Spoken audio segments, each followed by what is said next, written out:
Les élections législatives. Il se passe des trucs magiques en France quand il y a des élections. Beaucoup de gens se transforment comme par magie en animaux, à savoir surtout les castors, et construisent des barrages contre l'extrême droite, des barrages contre Macron, des barrages contre l'islamisme, tout ça, tout ça. Aujourd'hui, on va poser la question aux Bastiais. Est-ce qu'eux, ils comptent faire barrage à l'extrême droite? Et est-ce que les Corses eux-mêmes font partie de ceux qui se transforment en castors pendant la période électorale? On y va?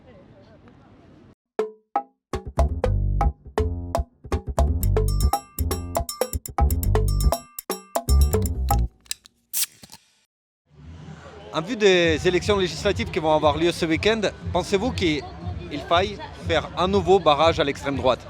Comme les 3 derniers mandats. Il faut que tout le monde s'allie pour ne pas que ça passe. C'est une réalité sociétale et en aucun cas il faut que ça se fasse. Il faut que tout le monde se bouge. Bon, c'est une grande question, mais je pense que les extrêmes, c'est jamais bon. Et LFI, c'est pas un parti d'extrême gauche? Si, l'extrême gauche, mais bon, on va dire que là, avec ce nouveau Front populaire, quand même, il y a un petit peu de parti communiste qui se met avec la gauche, pas du tout extrême, et surtout avec le parti écologiste. Et ça c'est énorme quand même. Que le parti écologiste soit soutenu par des grands partis en place, ça pour moi c'est vraiment quelque chose, c'est une grande avancée. Je pense que l'histoire de barrage, ça marche de moins en moins, parce que plus les médias parlent contre le Front National, plus les intentions de vote augmentent. Donc apparemment, ça ne marche pas, les barrages. Et en fait, il faudra toujours la combattre. Et c'est pas parce qu'elle a été dédiabolisée et qu'elle a un visage beaucoup plus présentable qu'il faut oublier ce que c'est l'extrême droite. Est-ce que vous pensez qu'il faut faire un nouveau barrage à l'extrême droite? Non, pas forcément. Ça reste un parti comme un autre, avec des idées à défendre. Leur faire barrage, non. Par contre, voter sur ce qui nous intéresse, nous, plutôt que contre quelqu'un, je pense que c'est mieux, quoi. C'est pas évident d'utiliser le mot barrage parce que voilà, de suite ça fait des échos un peu plus gros que le mot, mais oui, je pense. Barrage à l'extrême droite, oui, je pense qu'il faut le faire. Après, moi, ma vision des choses, c'est que tout parti gagnant perd sa valeur à un moment donné. S'il ne faut pas voter pour les extrêmes, est-ce qu'il faudrait voter pour le parti du président? Moi personnellement je pense pas non plus. J'étais en train de dire ça, c'est un peu un rêve d'adolescente qui se réalise, ce nouveau Front populaire, ça me plaît beaucoup. J'ai toujours voulu que les gauches se mettent ensemble et que le parti écologiste se mette avec la gauche. Et c'est arrivé? Vraiment, et ça arrive là. Et pourquoi il faudrait le faire selon vous? Ça représente des choses qui ne sont pas en corrélation avec mes valeurs.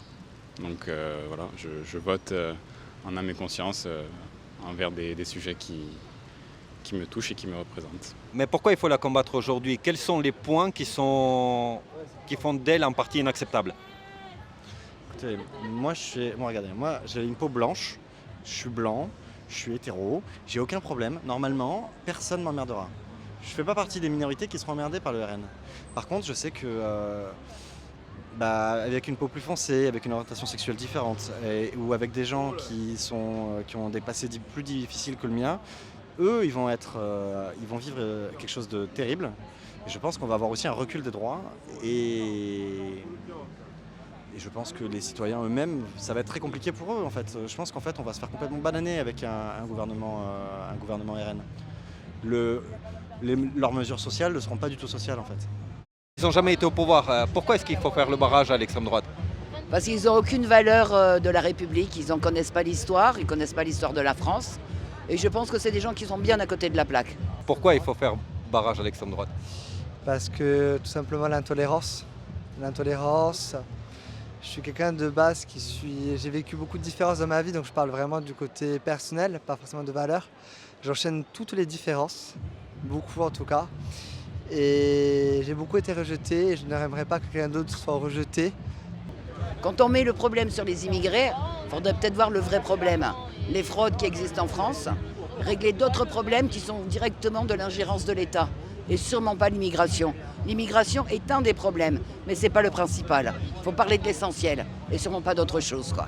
Remettre les choses en l'état et faire un diagnostic réel de ce qui se passe, fraude à la TVA. Il faut aller lire Charles Pratt, qui a fait 2 ouvrages là-dessus, où il dit pratiquement tout ce qu'on devrait tous savoir. Que le problème, c'est pas forcément l'immigration, quoi. Mais est-ce que les pays comme Canada sont considérés comme d'extrême droite ou fascistes parce qu'ils font de l'immigration sélective?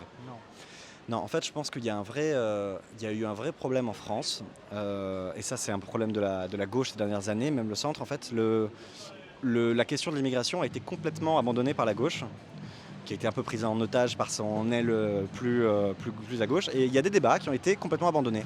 La laïcité, ça n'existe plus, maintenant c'est pour la droite. Qu'est-ce qu'il y a d'autre? L'immigration, l'insécurité, c'est pour l'extrême droite. Donc à partir du moment où maintenant on est de gauche et on parle de ces sujets-là, on est exclu de la gauche et on devient un droitard. On aura toujours un ennemi, il va désigner un bouc émissaire et ça permettra d'oublier les problèmes actuels. Mais je suis persuadé que ça ne va pas régler beaucoup de problèmes. Mais est-ce que le RN n'a pas été dans ce rôle de bouc émissaire et de celui dont il faut se méfier et surtout celui qu'il fallait combattre pour maintenir au pouvoir, par exemple, le parti du président actuel? Oui, mais ça, c'était la politique de Macron dès le début. Macron, en fait, sa politique, c'est moi ou le chaos.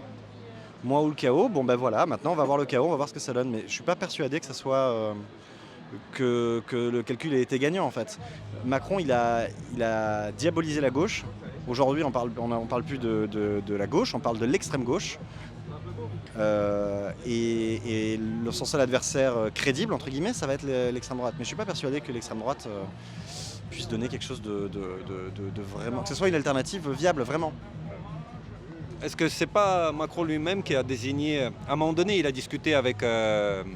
Mélenchon et qui a dit que leur ennemi commun c'était l'extrême droite. Est-ce que M. Macron ne désigne pas lui-même son adversaire afin de pouvoir le battre dans la course électorale finale?